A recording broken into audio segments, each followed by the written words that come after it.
السلام علیکم ورحمۃ اللہ وبرکاتہ۔ دوستو، آج کا میرا موضوع ہے صلہ رحمی کیجیے۔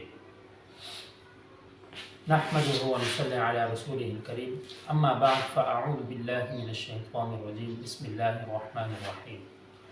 انما المؤمنون اخوة فاصلحوا بین اخویکم واتقوا اللہ لعلکم ترحمون۔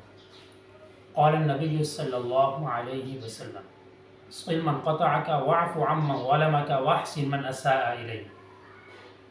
دوستو، میں نے آپ کے سامنے قرآن مجید فرقان حمید سے ایک آیت مبارکہ تلاوت کی ہے اور ذخیرہ احادیث سے ایک حدیث مبارکہ آپ کے سامنے بیان کی۔ اللہ رب العزت قرآن مجید میں فرما رہے ہیں: انما المؤمنون اخوہ، یقیناً مؤمنین جو ہیں وہ آپس میں بھائی ہیں۔ فاصلحوا بین اخویکم، پس تم اپنے بھائیوں کے درمیان صلح کرو۔ واتقوا اللہ لعلکم ترحمون، اور اللہ سے ڈرو تاکہ تم پر اللہ کی طرف سے رحمت نازل ہو۔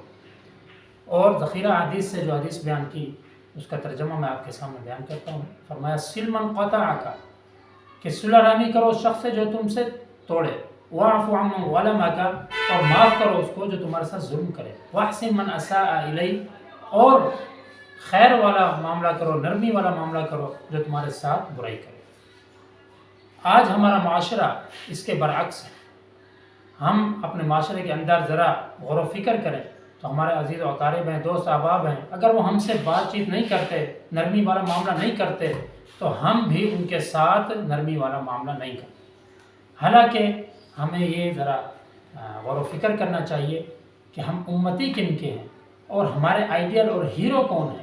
جب ہمارے آئیڈیل اور ہیرو آپ علیہ الصلوۃ والسلام ہیں تو ہمارے لیے یہ بات فرض عین ہے کہ ہم ان کے ایک ایک فرمان پر عمل کریں، کہ ان کے ہر ایک ایک بات حق اور سچ ہے۔ تو اس لیے ہمیں چاہیے کہ ہم اس معاشرے میں جو بگاڑ ہمارے اندر پیدا ہو چکے ہیں، جو دوریاں ہمارے اندر پیدا ہو چکی ہیں، ان دوریوں کو ہم ختم کریں۔